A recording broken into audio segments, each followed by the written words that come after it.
Muito bom dia a todos os nossos participantes. Antes de mais, gostaríamos de agradecer a presença de todos nesta sessão. Muito obrigado pela vossa lealdade ao nosso congresso. E passaremos então a apresentar o professor António Vaz Carneiro. Antes de mais, gostaria de agradecer a sua presença e a sua disponibilidade ao longo de todo este processo, que demorou bem mais do que um ano. O professor Dr. António Vaz Carneiro é médico especialista em Medicina Interna, Nefrologia e Farmacologia Clínica. É ainda professor catedrático da Faculdade de Medicina da Universidade de Lisboa, sendo presidente do Centro de Estudos de Medicina baseada na Evidência e da Cochrane Portugal, entre outras instituições de investigação ligadas à saúde. É um investigador clínico com especial interesse em áreas de investigação secundária, sendo estas revisões sistemáticas e meta-análises. Estuda também possíveis aplicações para a inteligência artificial em medicina, entre muitos outros tópicos ligados à investigação e promoção do conhecimento em medicina. Conta com mais de 40 anos de carreira e um currículo invejável com mais de 250 publicações. Vamos agora assistir à sua sessão sobre diagnóstico e sobre tratamento, o paradoxo da nova medicina. Passo-lhe então a palavra, professor, quando começar, quando quiser. Muito bem, posso partilhar o ecrã? Sim, pode.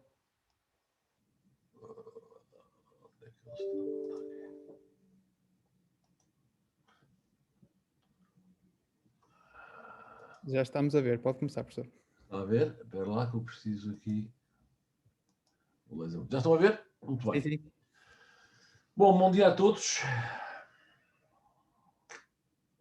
Obrigado pelo convite para falar num assunto que muito provavelmente vai surpreender alguns de vocês na vossa perspectiva daquilo que é a prática clínica moderna, aquilo que nós podemos ou não podemos fazer e devemos ou não devemos fazer.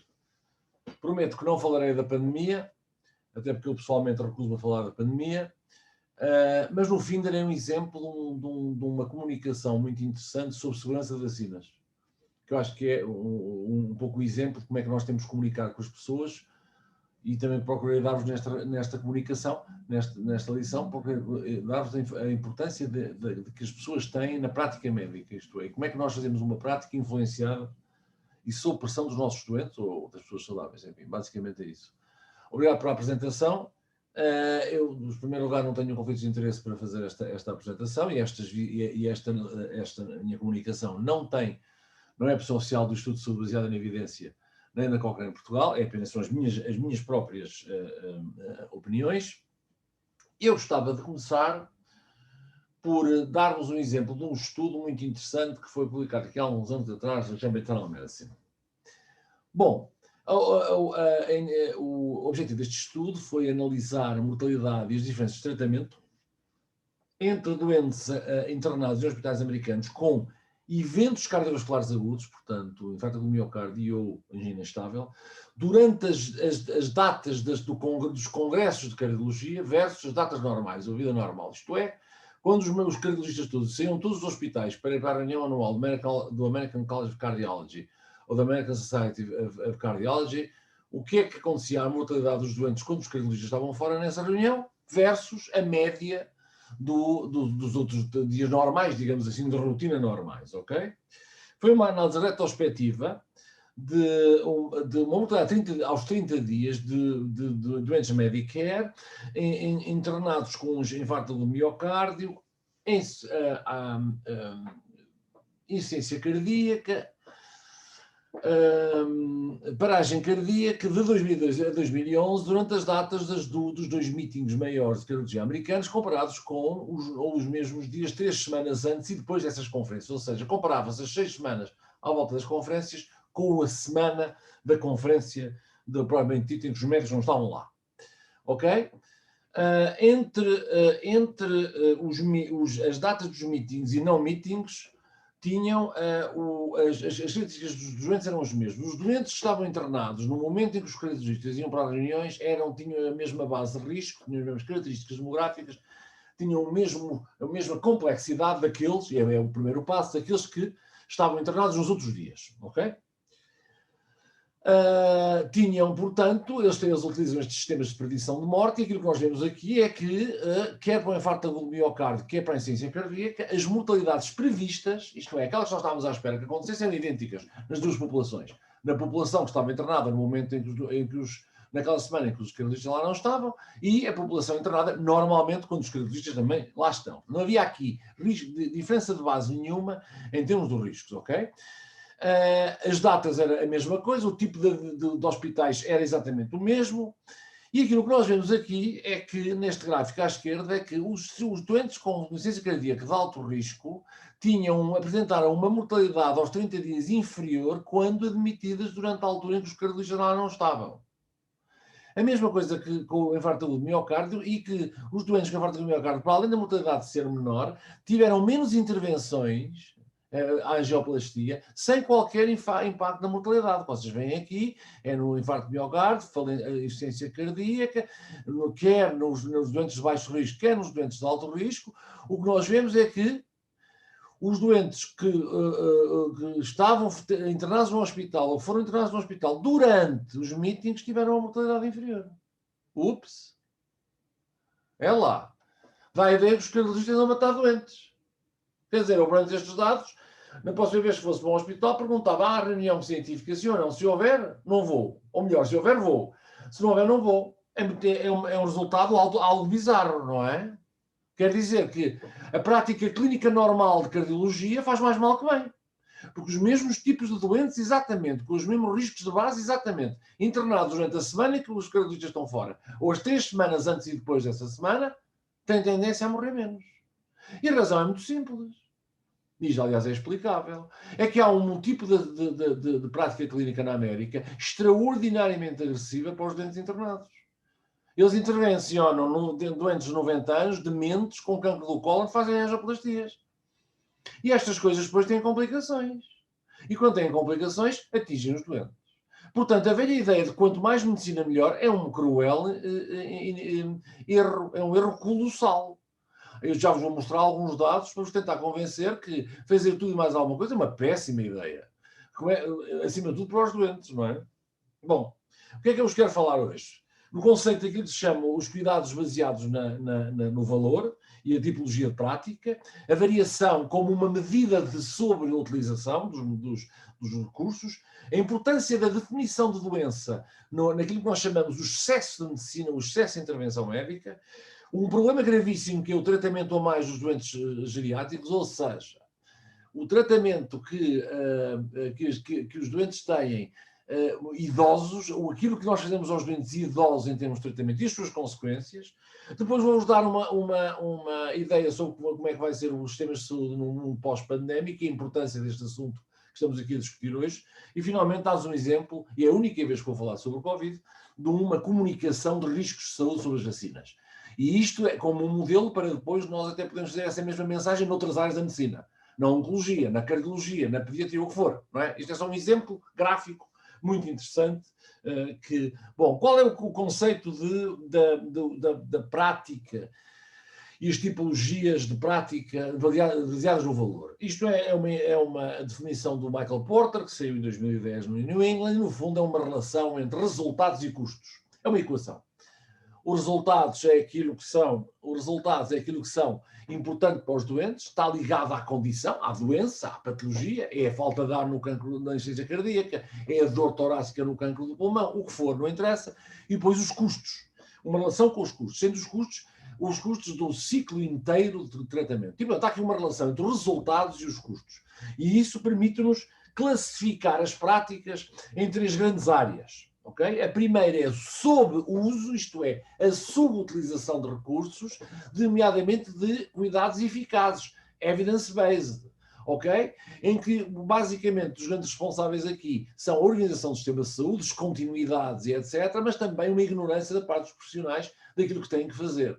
Ainda hoje temos apenas 10, 12% dos doentes com hipertensão corretamente tratados. Temos apenas 20, 25% dos doentes diabéticos corretamente tratados. Ou seja, por outras palavras, temos aqui intervenções excelentes que não utilizamos. E depois vamos utilizar essas mesmas intervenções em doentes que não precisam. Portanto, há aqui uma necessidade de refletirmos sobre como é que distribuímos os recursos para termos áreas de alto valor e não estar a fazer uma prática de baixo valor. A segunda área é o chamado mau uso. É aquilo que é chamado consumerismo médico. Não é? O doente chega ao pé de vocês e diz: eu precisava muito, tenho que ir dar minhas costas, preciso de uma ressonância.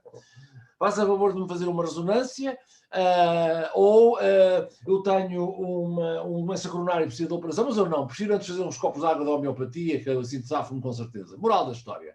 Isto é um mau uso de recursos, e é um mau uso de recursos, não no caso da homeopatia, porque não tem qualquer importância, mas é um mau uso de recursos no sentido em que os doentes têm umas ideias do que é bom para eles, que nós, há uma discrepância pelo que nós, profissionais de saúde, achamos que deve ser o melhor caminho para a resolução dos problemas deles. E depois há o chamado overuse, aí estamos aqui a falar, o chamado overuse, a sobreutilização dos cuidados, que é, no fundo, está muito condicionada por o que se oferece. Em saúde, como vocês sabem, há uma procura e uma oferta. Na vida real, num sistema liberal, de capitalista liberal, a oferta e a procura vão se equilibrar. Eu ofereço uns carros que estou a fabricar, se houver uma procura específica para esses carros. Entre as coisas que me importa vender carros é ver qual é a relação entre o custo e a eficácia. Isto é, e eu posso vender carros que custam 10 mil euros, posso vender carros que custam 100 mil euros. Mas em ambos os casos, a minha preocupação é perceber, tenho clientes e se posso fazer o mínimo preço possível para que os clientes me comprem a minha mercadoria, como é óbvio. A saúde não.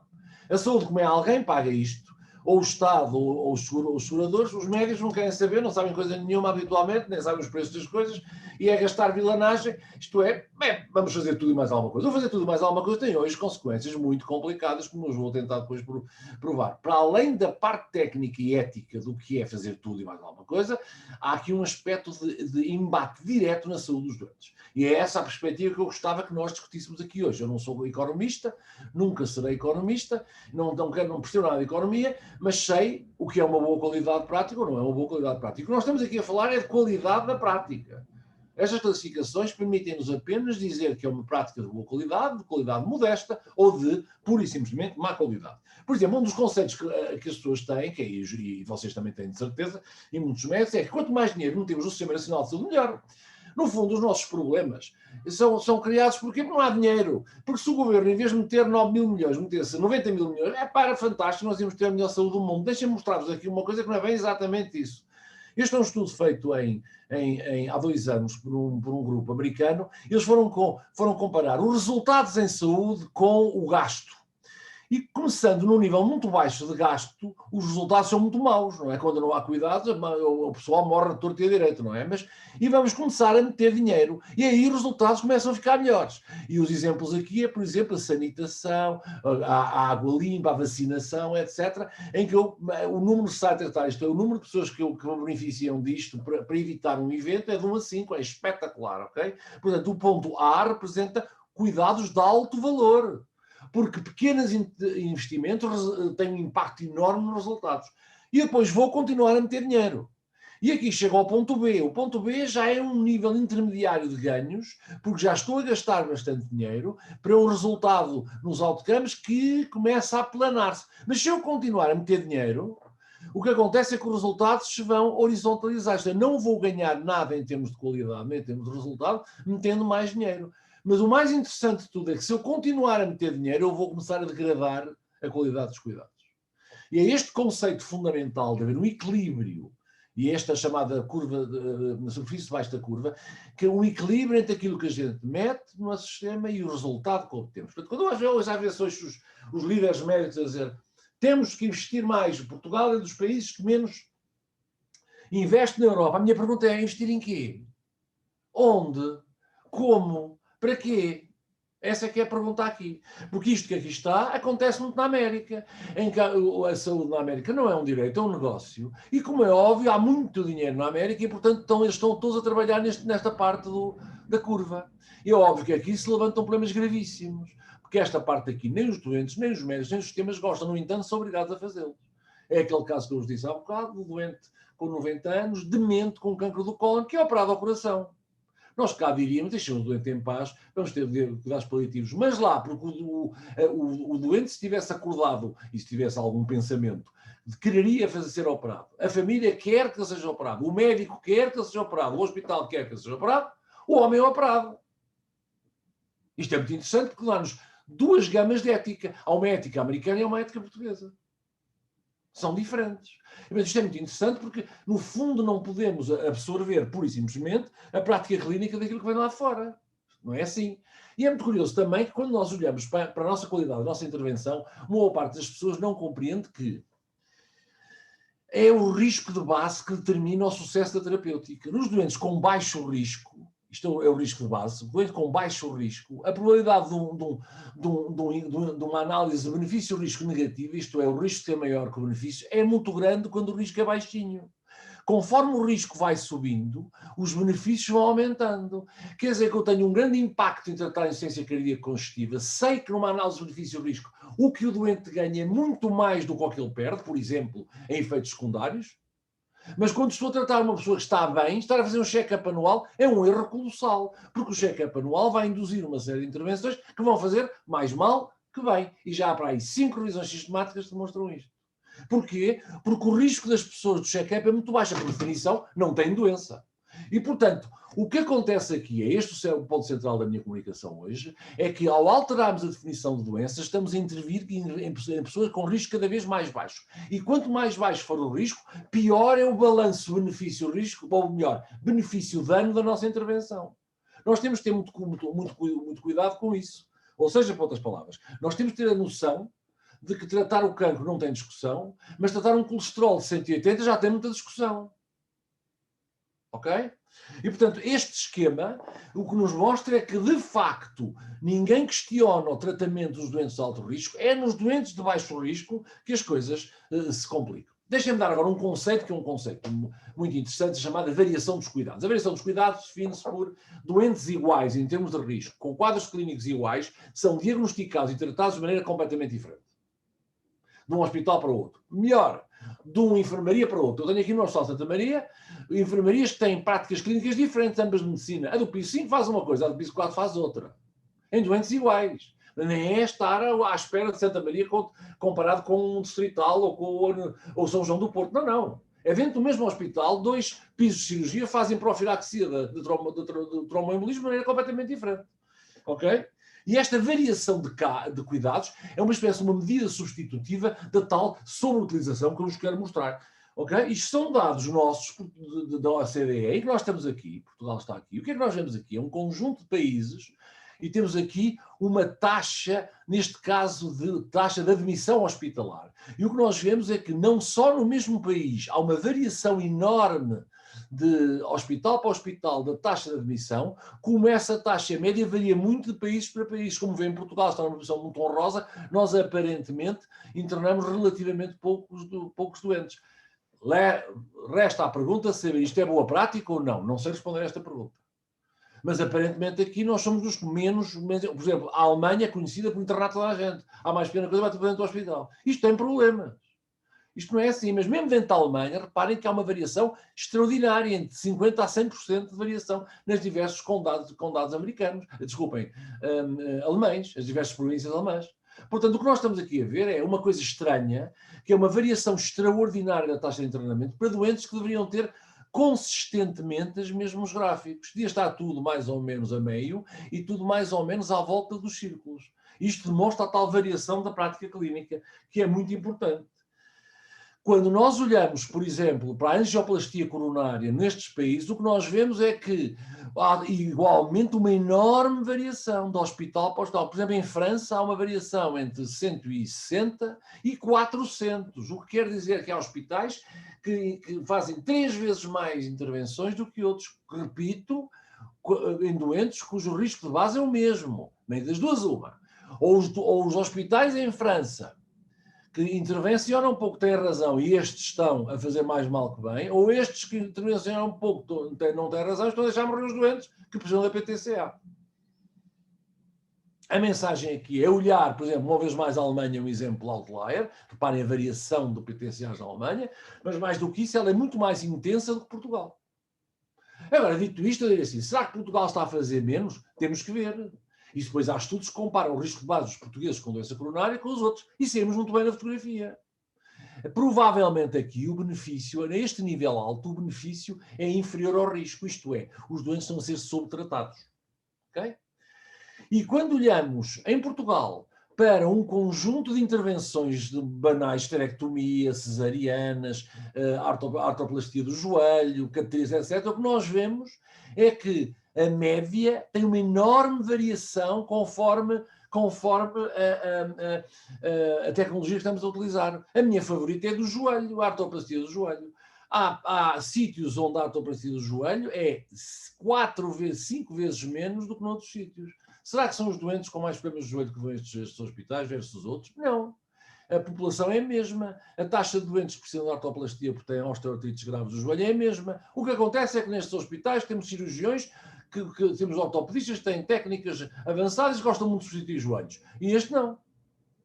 E é isto que é que nós temos que refletir. Porque se os ortopedistas que substituem joelhos têm razão, então nós temos que substituir os joelhos. Temos que acabar com esta subutilização de recursos. Por outro lado, se estas pessoas têm razão, estes hospitais têm razão, então aqui estamos a sobreutilizar recursos. Provavelmente não estaremos a fazer grande trabalho.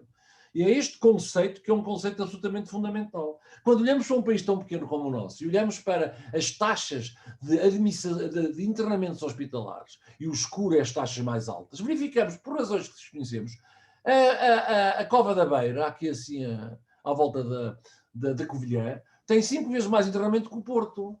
Basta lá saber porquê. Como é que isto é possível? Ok? Como é que isto é possível? Mais, o Alentejo tem muito menos internamento que Trás-os-Montes. Reparem, são taxas de internamento normalizadas, portanto podemos comparar umas com as outras diretamente. Inclui as idades, as demografias, essas coisas todas dos doentes. Porquê isto acontece? Será que há mais hospitais aqui, no norte, em Trás-os-Montes, e portanto as pessoas podem ir mais facilmente para o hospital, e há menos hospitais no litoral? Claro que não. Nós sabemos perfeitamente que isso não é assim. Portanto, esta variação da prática clínica permite-nos definir práticas que nós consideramos erradas porque estão a sobreutilizar recursos. E se calhar, por causa disso, há outras áreas onde estão a subutilizar recursos. Para eu intensificar as áreas a negro e fazer aqui muita intervenção, não estou a tratar corretamente, se calhar, os doentes algarvios ou os doentes alentejanos. E esta é uma noção crucial num sistema de saúde moderno.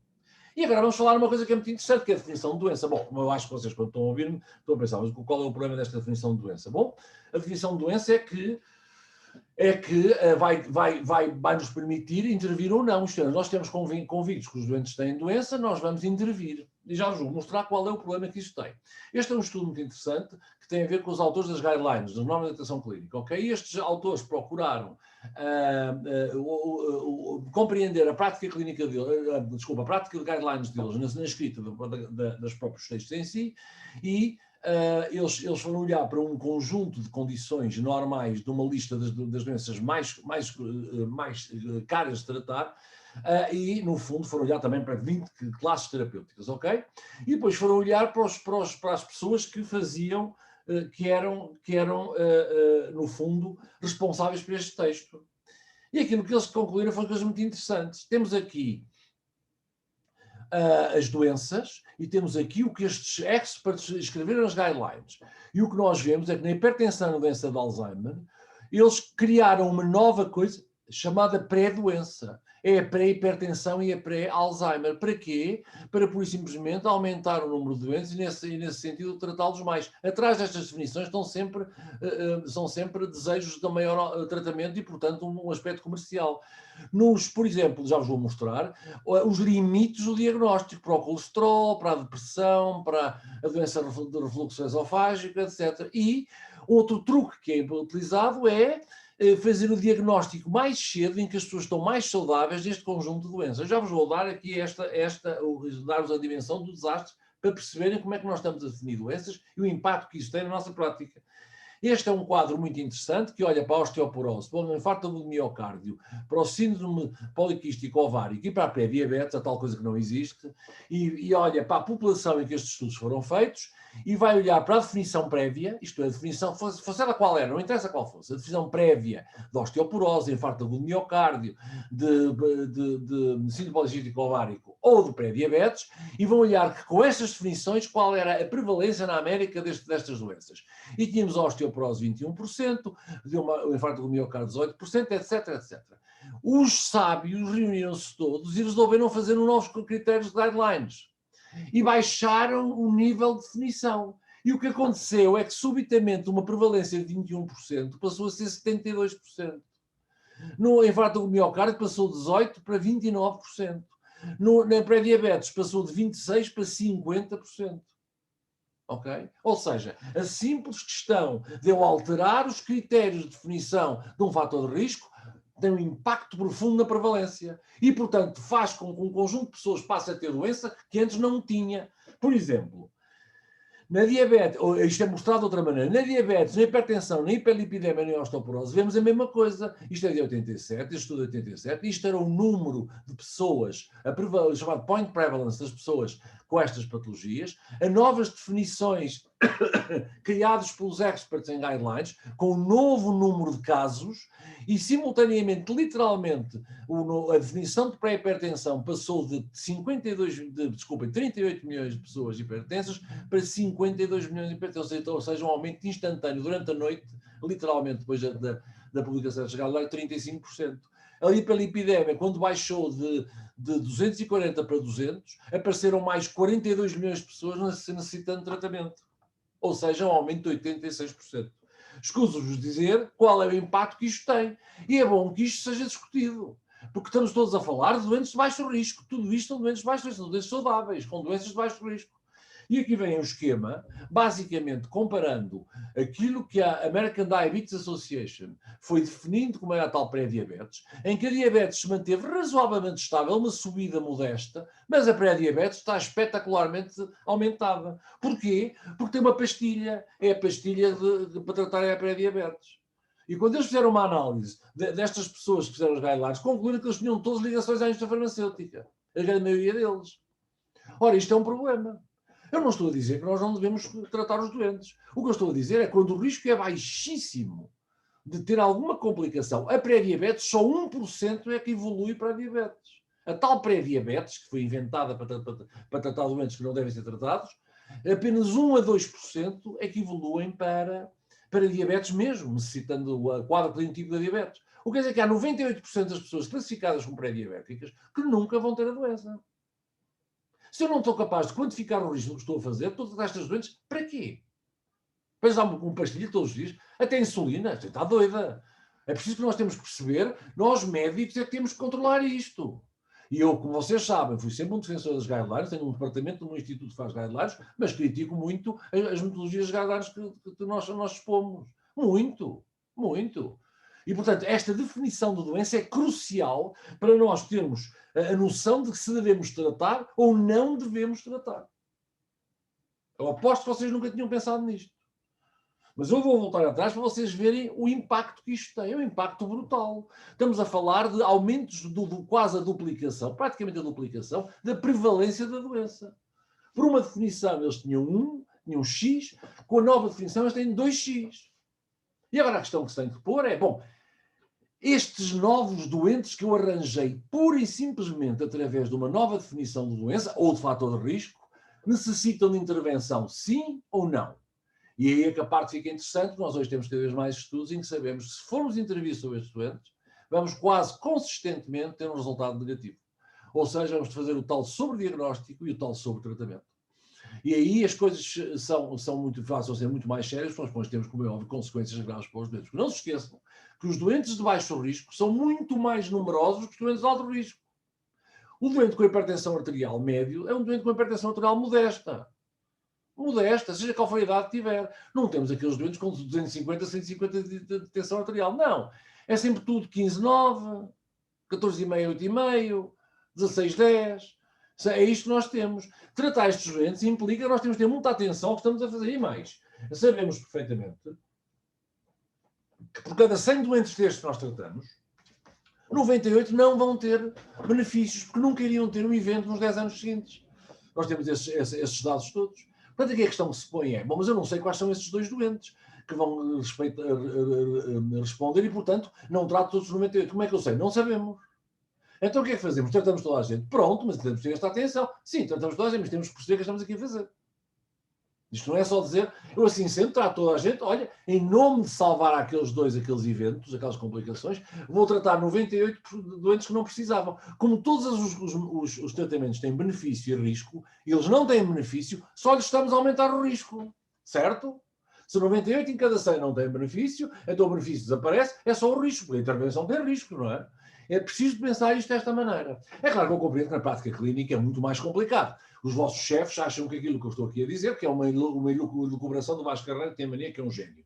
Ou, e, quando vocês forem para as consultas, também tem a pressão dos doentes. Então, se o doutor não dá um medicamentozinho para o meu pai, então, bom, a gente sabe disso. Mas se não tivermos a coragem de lutar contra isso, não vale a pena estarmos a praticar medicina, não é? Temos que perceber, nós temos que ter a coragem de afirmar as nossas convicções cuidadosamente baseadas na melhor evidência. Hoje não tenho tempo de mostrar os estudos que mediram o impacto brutal disto nos doentes, ok? Não temos tempo de hoje, mas acreditem no que eu vos digo, não foi fácil. É óbvio que a parte mais importante aqui são a geriatria. Tudo o resto sendo igual, a idade é precursora, é previsível, é preditora do número de medicamentos que tomamos. É assim mesmo, não é?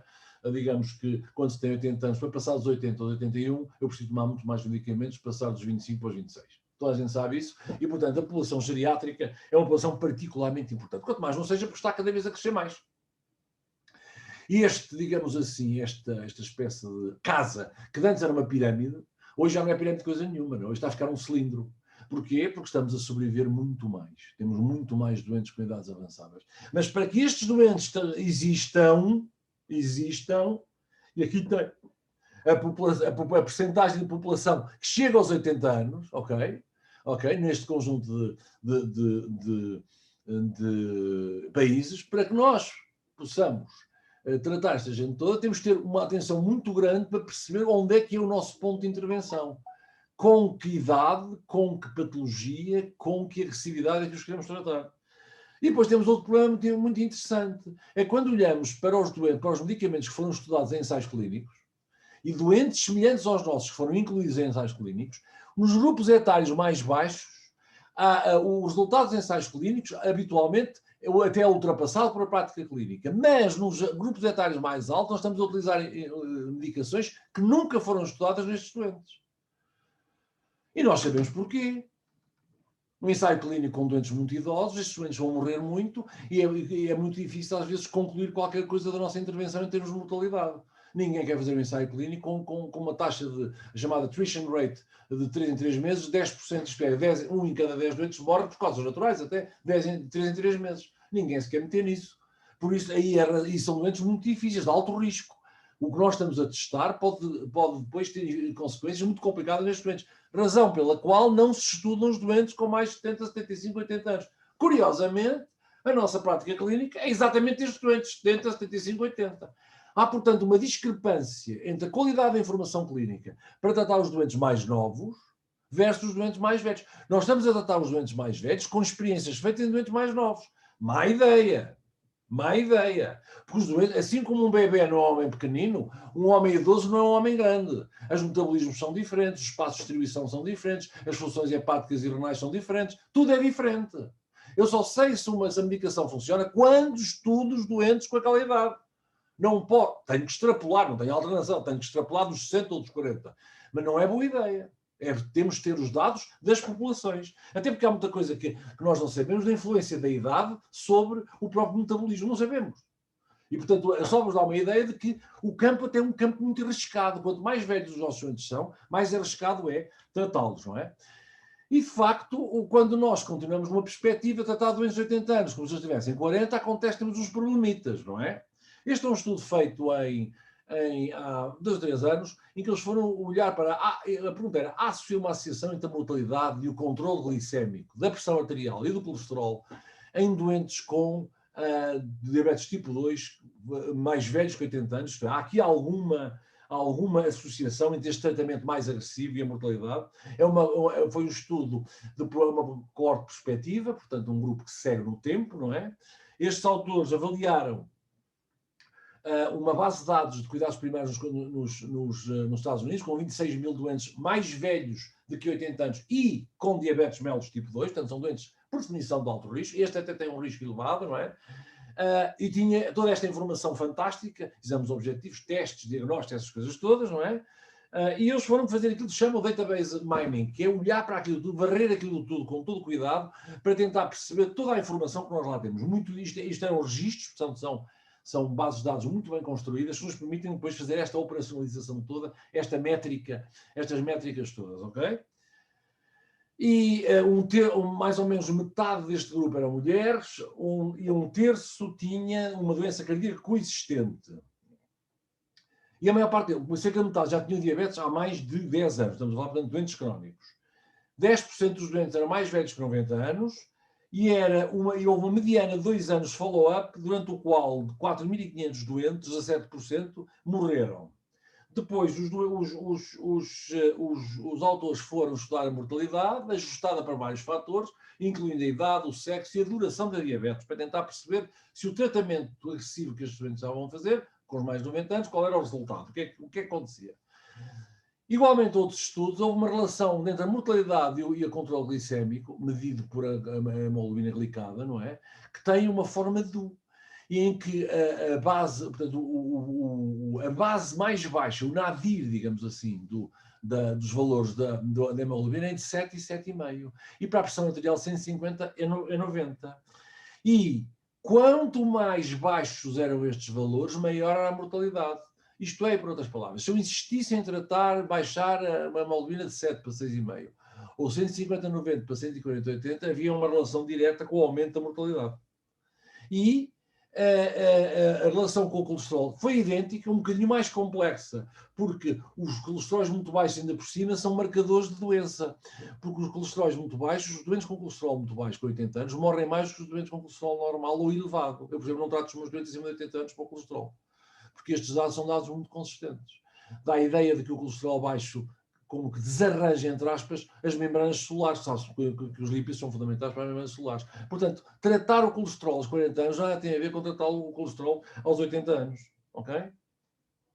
Este é o All-Hat, que mostra no fundo a mesma coisa. Não vamos estar aqui a perder muito mais tempo. Isto tem a ver com o tratamento da pravastatina. E é a mesma coisa. Portanto, é a pravastatina versus cuidados e a mortalidade. E aqui vem, não é? Reparem, aqui vem o impacto negativo do tratamento agressivo do colesterol nestes doentes, ok? E, curiosamente, quando nós olhamos para o gráfico, o que nós vemos é que a taxa de eventos entre a pravastatina e os cuidados habituais é muito semelhante ali, digamos assim, desculpem lá, na mortalidade global, mas a mortalidade das pessoas mais idosas, há uma diferença. As pessoas que foram tratadas morrem mais das pessoas menos tratadas. E este gráfico é crucial para nós compreendermos que tratar a mais pode ser negativo. Tratar a mais pode ter efeitos deletérios e pode ter efeitos com impacto na mortalidade. A velha ideia que os velhotes são para ser tratados com paninhos, com cuidado, está aqui demonstrada nestes estudos. A velha ideia de que nós não devemos encarar alguém com 80 anos, da mesma maneira que encaramos alguém com 40, está aqui demonstrado. Se formos demasiado agressivos no tratamento dos fatores de risco e no tratamento das doenças, estes doentes vão morrer mais. E vão morrer mais por nossa causa. Somos nós que estamos a induzir essa mortalidade. É claro que eu compreendo que vocês estão numa consulta. Chega a velhota de 80 anos com gordinha, com hipertensão e colesterol. E vocês viram-se para a família com a filha de 50 anos com má cara. As filhas de 50 anos têm sempre má cara.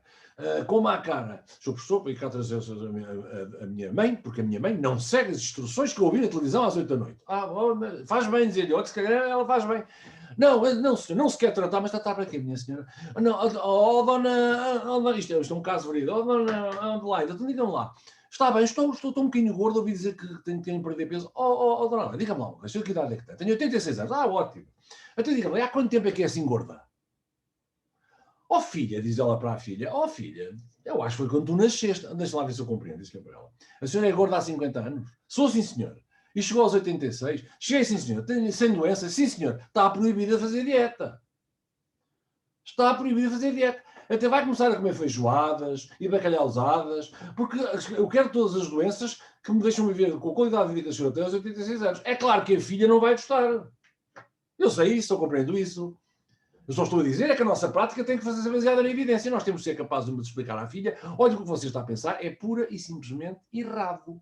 Se eu tratar a sua mãe e fizer para perder peso, provavelmente vou-lhe induzir um desequilíbrio com que ela vive há 50 anos, que provavelmente vai acelerar a morte dela e as complicações. Tenho a certeza? Não, nunca posso dizer o que é que vai acontecer. Mas tenho dados que me permitem afirmar que provavelmente é melhor estar quietinho. e deixar a pessoa continuar a viver aquilo da mesma maneira que tem vivido. Isto é corajoso. Eu não estou a dizer que isto é fácil de fazer. E tal como vos disse, nada disto é fácil. Mas temos que o fazer. É uma questão ética. Nós não podemos eximir-nos a não fazer estas coisas. Com estes dados, nós não podemos esquecê-los. Vou à bola, depois logo se vê. Não, não. Isto é para ser transferido para a prática clínica. Não estamos aqui a falar em chinesices. Isto são impactos diretos. E tal este esquema do All Hat que eu vos mostrei aqui, posso mostrar mais 10 estudos diferentes que todos confirmam isto. Eu pergunto o que é que nós fazemos com esta informação. Encolhemos os ombros e sigamos. O meu chefe quer que eu dê. Tenho mais notícias para vocês darem. Os chefes são um bocadinho... Os chefes devem sofrer aquilo, digo sempre aos meus alunos, vocês quando eu disser alguma coisa têm sempre que perguntar porque é que eu digo aquilo. Porquê que o professor disse isto e não diz outra coisa qualquer? Porquê que acha que o Brito tem que perguntar? Que é para eu dizer o porquê, não é? E, portanto, eu compreendendo isso, e esta é a mensagem que eu vos quero dar. Vamos terminar agora com aquilo que nós acharíamos que numa altura pós-pandémica será muito importante, talvez, concentrarmos esta área da prática clínica. E quem sabe, talvez temos aqui uma oportunidade única de diminuir estes cuidados de baixo valor e, ao fazê-lo, pegar no custo desses cuidados de baixo valor e metê-los nas áreas de subtratamento, de subdiagnóstico e subtratamento. É essa a esperança.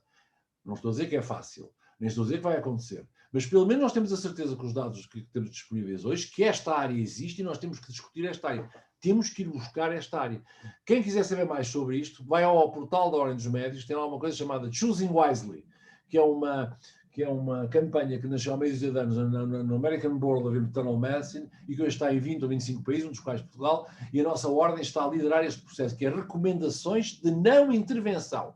Não faça isto, não são guidelines. Quer dizer, por exemplo, numa lombalgia não complicada, não faça nenhuma imagiologia. Porquê? Porque há N estudos que demonstram que não há nenhuma relação entre o aspecto morfológico da coluna e os sintomas. Há doentes cheios de sintomas com colunas impecáveis e há doentes com colunas que são um desastre completo, totalmente assintomáticos. Pelo que se não houver uns sinais de alarme, por exemplo, compromisso neurológico, febre, etc., não há lugar a nenhuma imagiologia para a lombalgia. Quantas ressonâncias se fazem por ano em Portugal para lombalgias não complicadas? Centenas de milhares. Temos um problemita. Estes exames custam dinheiro. E mais, induzem tratamentos que depois os doentes, como é óbvio, muitas vezes não ficam melhores. São intervencionais e não ficam melhores. E depois temos aquele calvário todo dos doentes operados à coluna, como todos nós sabemos, coisas que têm sempre uma evolução complicada. Como é que eu olho para o mundo pós-pandémico e porque é que eu acho que esta área do sobrediagnóstico e sobretratamento é particularmente importante para nós intervencionarmos? Em primeiro lugar, é que não vamos ter dinheiro. Não há dinheiro. Porque a histeria coletiva a nível mundial com este vírus foi de tal ordem que nunca se meteu tanto dinheiro numa doença. Eu já não sei quanto é que estamos, da última vez que vi, ter-se-iam metido 100 bilhões de dólares numa única doença. Esses 100 mil milhões de dólares não vão estar disponíveis para outras doenças, não é? E, portanto, é de esperar que o financiamento dos serviços no futuro vá sofrer com isso. Não tem nada que saber. Ou o dinheiro nasce em árvores, se nós gastamos no Covid, não vamos gastar no resto. Isso é limpinho. Portanto, este é um dos problemas que nós temos. Quais são os cuidados que vamos selecionar? O que é que queremos fazer? Quando não tivermos dinheiro, o que é que queremos fazer? Ou melhor, quando temos menos dinheiro, o que é que queremos fazer? Esse é o primeiro problema. E a minha proposta é que nos concentremos imediatamente nestas áreas de prática da tal sobrediagnóstico e sobretratamento. O segundo aspecto do mundo pós-pandémico é que vamos ter estes milhares de doentes todos que não foram tratados, não é? Houve menos 10 milhões de consultas durante este período de tempo, ou menos 300 a 400 mil cirurgias. Isto vai-nos assombrar os próximos anos. Vão-nos aparecer estes doentes todos nas consultas, não tenho a mais pequena dúvida. E eu agora tenho uma decisão para fazer. O que é que eu faço com estes doentes? E como é que eu os trato? Isto é, como é que eu consigo responder a isto? Até porque a maior parte da classe está em burnout. Nós temos um problema seríssimo de burnout da malta, nomeadamente a malta mais jovem, como vocês. Não é a malta da minha idade, não, é entre os 25 e os 35, 40 anos. São os que mais sofreram. São aqueles que até estão a sair da profissão. Não, eu não me formei em medicina para isto. Para andar 8 horas com uma bolha de vestido de plástico, tomar conta, não foi para isto que eu assinei. Eu não assinei para isto. E, portanto, o que acontece aqui é que o sistema está em burnout. E burnout sério. Os administradores também, até os próprios políticos. Mas isto é um problema que temos que resolver. E uma das soluções vai ser por diminuir, provavelmente, a liberdade individual dos médicos e pedir-lhes para eles funcionarem de uma maneira um bocadinho mais normalizada para a maior parte das doenças normais e habituais que nós temos. A liberdade médica de fazer as coisas provavelmente vai ser associada, porque nós não vamos ter capacidade de pagar tudo com a prática que nós temos até agora. Aqui, uma vez mais, a ideia aqui é suportar essas decisões com evidência de altíssima qualidade. E depois vamos ter a parte toda dos tratamentos virtuais, tentando evitar a inequidade, como é óbvio, e depois, acima de tudo, montando um sistema de informação avançado. Sem sistemas de informação avançado, não é possível nós fazermos esta gestão. E, portanto, aqui a pressão que vocês têm que fazer sobre os vossos hospitais, e sobre os vossos centros de saúde, e sobre o Ministério da Saúde, é que eles se organizem para captar esta informação do dia a dia, aqueles milhões de dados todos os dias aparecem dentro das bases de dados da CSS, por exemplo, que sejam depois disponíveis para nós podermos estudar, para nós podermos analisar e para podermos, então, suportar a nossa prática melhor. Vou terminar apenas com uma mensagem que me pareceu bastante interessante dar-vos este exemplo, de que é esta metodologia que nós temos depois que pôr na prática e pôr no terreno para os nossos estudantes. Quando o Covid passar, e o Covid vai passar, nós nessa altura vamos ficar com as oncologias e com as cardiovasculares e com as pediatrias, com os doenças crónicos obstrutivos e com os acidentes. Pois nessa altura nós vamos ter que comunicar com o povo para lhes explicar que não há dinheiro, estão a ver, e que temos que fazer uma prática diferente. Temos também que lhes explicar que vamos ter que fazer escolhas. Não há hipótese, temos que fazer escolhas. E, portanto, temos que comunicar muito bem. Temos que ser capazes de montar um sistema de comunicação que seja relevante, que seja baseado na evidência, que seja prestigiado e que seja credível. Que as pessoas acreditem no que lá está. Ok? Porque se as pessoas não acreditarem no que lá está, porque a maneira como as pessoas reagem à saúde, aos problemas de saúde, é totalmente irracional. Não tem nada a ver com o que estamos aqui a falar. Isto é ciência pura e dura. A malta reage emocionalmente, não reage racionalmente. Vejam, por exemplo, a vacina AstraZeneca, a desgraça da vacina AstraZeneca, não é? Em que aparentemente, enfim, o que nós sabemos é que dá potencialmente um aumento de trombogénese, também pode dar reações alérgicas, anafilaxia, mas curiosamente não foram mencionadas, estas coisas não foram mencionadas. Outros efeitos secundários são de curto termo, é o dor no braço, etc. E também este problema dos tais coagulações em gente mais jovem. Mas, no entanto, estes números dizem-nos as análises que há uma doença trombótica, uma complicação trombótica, seja qual for, seio venoso central, uma perna, uma coisa qualquer, em 500.000 inoculações. É um efeito adverso por 500.000 de inoculações. Isto é um perfil de segurança espetacular. Eu estava à espera que estas vacinas tivessem maiores efeitos secundários. Não tem, não. São vacinas extraordinárias. A malta anda toda a dizer que não quer a AstraZeneca. Sabem, eu utilizo muitas vezes para discutirmos isto, eu utilizo comparações. Então, digam-me lá, sabe que é 1 em 500.000? E a pessoa diz, parece-me de facto 1 em 500.000. É muito pequenito. Não, mas qual é? Compara lá, ninguém sabe. É a mesma coisa que vocês morrerem num tremor de terra. Estão preocupados em morrer num tremor de terra? Compram uma casa isolada, vão viver para uma casa fora de Lisboa, que é para não terem um prédio para vos cair em cima. Não, pois não. Vocês acham que não tem problema? Acham que o risco do terremoto é tão negligenciável que não vale a pena fazer? Pois bem, é o mesmo da vacina. E esta desgraça toda é que depois os países, que são estúpidos, os políticos são estúpidos, o que é que acontece? São estúpidos e mais que serem estúpidos, são estúpidos seletivos. Eles não são estúpidos, eles fazem coisas estúpidas, porque andam atrás da população. E interrompem a vacinação. Quando interrompem a vacinação durante 3 dias, há logo um pico de mortes, como é óbvio. Como é óbvio. Isto é uma desgraça total, porque estamos com vacinas excelentes e as pessoas acharem que vão morrer de trombose. É que o Covid dá 2 vezes mais fenómenos trombóticos que a vacina. No entanto, ninguém diz isso, não tinham este conhecimento. A doença em si dá 2 vezes mais fenómenos trombóticos. Quer dizer, quando estou a olhar para o risco de uma intervenção, estou a olhar para o benefício também, não? Então olha só para o risco. Esqueço o benefício. Então, minha senhora, tenho 90 anos, eu sou doutor, não quero vacinar. Sabe o que pode acontecer se tiver o Covid? Não sei, não sabe, não sei, estão a ver? É esse o papel destas mensagens. E é isto que eu acho que é muito importante, não é? Este centro, que eu aconselho muito que vocês vão lá ver, que é um centro de Cambridge, da Universidade de Cambridge, que estuda estas comunicações de risco. É isso que eles fazem, estudam comunicações de risco e são de facto muito interessantes. E aquilo que eles dizem tem muita razão. Para explicar isto, nós temos que perceber que os potenciais benefícios das vacinas mudam segundo, em primeiro lugar, qual é a probabilidade que uma pessoa seja exposta ao vírus? Isto é, a prevalência do vírus localmente. E qual é a probabilidade de, depois de ser exposta ao vírus, ter um resultado muito mau? Habitualmente é a idade, que é o grande fator preditivo, mas há também outros problemas. É a idade. Hoje em dia é também a pobreza, não se esqueçam, é também a pobreza. A malta mais pobre está a ter mortalidades não muito diferentes do pessoal dos 80 anos para cima, ok? O que faz todo sentido, porque a pobreza, toda esta igual, como sabem, a pobreza induz doença.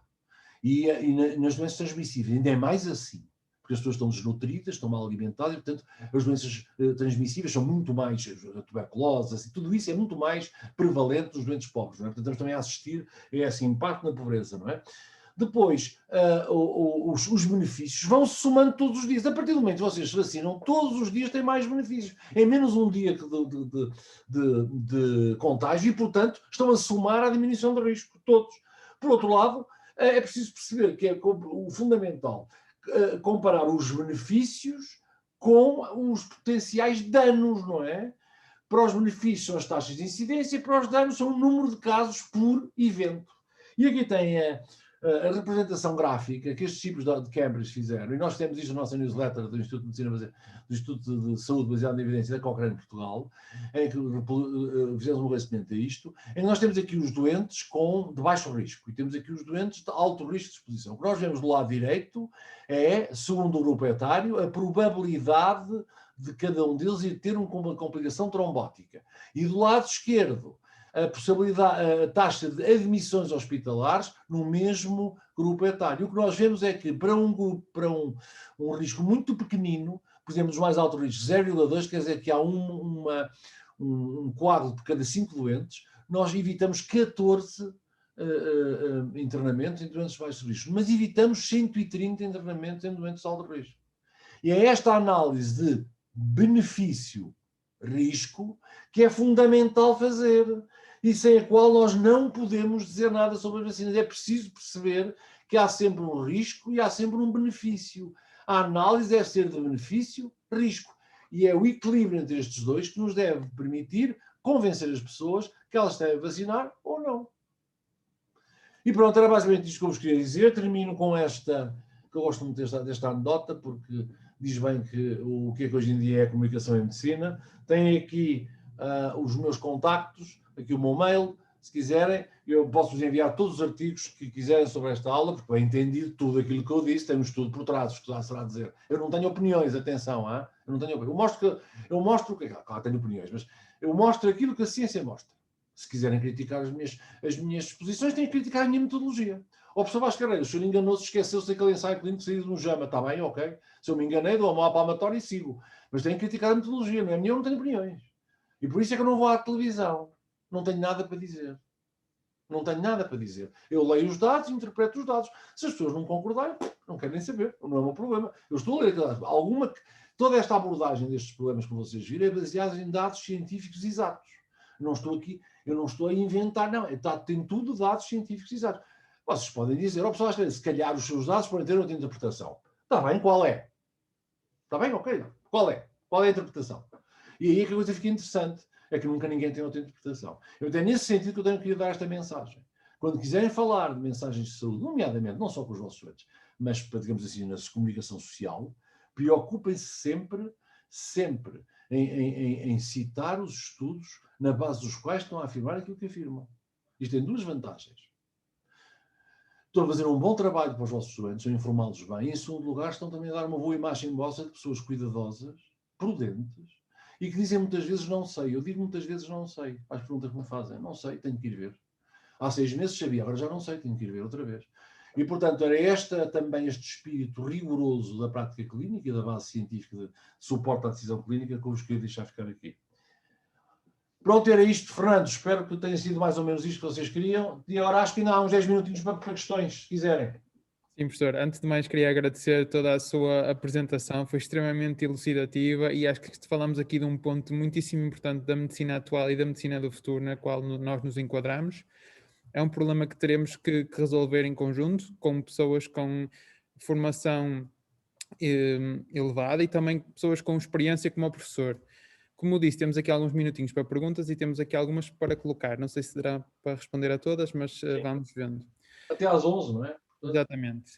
Então, a primeira questão. Esta problemática que abordou está em parte associada à medicina defensiva, como falou no caso dos Estados Unidos, e por outro lado também a jovens médicos com menos experiência clínica. Preocupa o número de médicos indiferenciados e o impacto que podem ter neste problema, nomeadamente no número de exames pedidos e no número de medicamentos prescritos? Claro que sim. É claro que este fenómeno não é apenas os médicos indiferenciados, atenção. Eu conheço médicos indiferenciados muito conscienciosos que vão até um certo nível de competência, depois quando não sabem, passam o doente a quem sabe. O médico que é um pouco indiferenciado não quer dizer ser incompetente.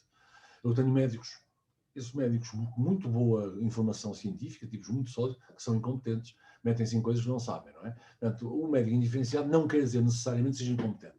Até porque se for competente deve saber muito bem qual é o limite do seu conhecimento para tratar aquele doente ou então referi-lo a um colega, não é? Portanto, o fenómeno não é apenas ligado à informação. Este fenómeno está longe de ser uma questão de quanto mais a pessoa souber, menos variação da prática clínica. Não é verdade, é mais complexo que isso. Esse é um dos fatores do médico individual. Mas, por exemplo, o sistema tem que intervencionar também nisso. Tem que haver guidelines, tem que haver regras claras, quais são o limite de intervenção que nós podemos ter. Portanto, sim, eu prefiro que os médicos não sejam indiferenciados. A mim parece má ideia ter gente que não teve formação pós-graduada. Por outro lado, compreendo que, neste momento, não havendo lugar para todos fazerem a sua formação, terá que ser assim. Mas, para mim, é uma aberração do Sistema Nacional de Saúde. Não pode haver médicos que não tenham formação pós-graduada. A pré-graduada não chega. Quando vocês chegam ao final do vosso curso, estão prontos para começar a aprender a ser médicos. Não são médicos. Então, a não ser que devem fazer outra coisa qualquer, não clínica, não é? Portanto, têm o conhecimento para começar a treinar para ser médico. Por isso é que existe a pós-graduação. E sim, a medicina defensiva é a grande razão, na América pelo menos, cá também, mas na América é a grande razão para esta sobre o diagnóstico e sobre o tratamento. Ninguém vai acabar em tribunal porque pediu testes a mais. Vocês arriscam-se a para acabar em tribunal porque pediam testes a menos. Muito obrigado, professor. Temos aqui mais uma questão. Novamente sobre o tema da medicina defensiva. Com o previsível aumento dos processos jurídicos imputados, como estava a referir mesmo agora, a médicos por má prática clínica, tende a promover o aumento destas mesmas prescrições, nomeadamente de exames de auxiliares de diagnóstico. Como é que nós, como médicos, nos podemos proteger a nós mesmos e também aos nossos doentes? Digamos que há aqui uma tensão entre os interesses do sistema e os interesses individuais do médico. E eu devo dizer-vos que não vos vou tentar convencer que por terem uma prática cientificamente impecável, que vão estar livres de si sabores, tirem o cavalinho da chuva. Não é porque fizeram uma prática, por mais estranho que possa parecer, não é porque tenham uma prática, que vocês tenham uma prática absolutamente impecável sob o ponto de vista científico, que isso não vai correr mal e você não acaba em tribunal. A prática clínica tem mais do que a ciência. Tem toda uma série de outras características em relação ao médico-doente, expectativas, etc. Okay? O que eu posso dizer é que, para se defenderem capazmente, uma base científica cuidadosamente aplicada e transparente nos seus processos me parece indispensável. A hipótese de serem condenadas nessa base é praticamente nula. Qualquer juiz compreende do que estamos a falar, não é? E aquilo que nós temos de explicar é, bom, a ciência dá-nos uma determinada probabilidade que as coisas vão acontecer. Eu dei este medicamento e a probabilidade que tenha acontecido, que fosse acontecer uma coisa boa era de 80%, uma coisa má era de 1%. Aconteceu essa coisa má. Não tenho como prever. Não tenho como prever. E, portanto, temos que viver com esta incerteza. A ciência o que faz é diminuir essa incerteza. Todos vocês têm essa experiência de tratar 3 doentes iguais com hipertensão, um não responde, os outros 2 respondem espetacularmente, e há um terceiro que até baixa a tensão a mais, que cai e parte a cabeça. Como é que eu prevejo isso? Não prevejo. Às vezes há alguns estudos que dão alguns fatores prognósticos, mas é raro. Não, temos que reconhecer que a prática clínica é incerta. Se fosse, isto não é matemática, nem é, a medicina não é uma ciência exata, como a astronomia. Eu se quer saber onde é que o planeta Júpiter vai estar em 30 de abril de 2022, acho que 15h30 da tarde, tenho uma equação, aponto para lá o telescópio e certinho está lá o planeta Júpiter. Porquê? Porque a astrofísica é uma ciência exata, vive de equações. Nós não, tivemos de estatística. Para que serve a estatística? É para nos pôr os limites daquilo que pode acontecer num fenómeno biológico. É entre isto e isto. Mas aí a amiga vai dizer, não sei. Então qual é a hipótese? Isto e isto. Então mas vou para ali ou vou para aqui? Não sei. Vou tentar fazer uma coisa sólida sob o ponto de vista científico. E, portanto, sob esse ponto de vista, eu não penso que haja problemas. Esta discussão em tribunal, eu ofereço-me para ser vosso testemunha, se quiserem, para defender uma determinada metodologia e explicar que, mesmo com boas metodologias, as coisas correm mal. Há coisas que correm mal. Professor, muito obrigado pela sua atenção e pelas respostas que nos deu. ficamos aqui sem tempo para mais questões. Queria Muito novamente bem. agradecer muito a sua presença e a sua atenção durante este longo período que estivemos a conversar para conseguir marcar esta conversa para os nossos participantes que muitos ansiavam. Agradecer também a todas as pessoas que nos estão a ver e, novamente, obrigado a todos pela atenção, pela Deus, pessoal. presença e muito obrigado, professor. Deus, bom dia. Tchau, até qualquer dia.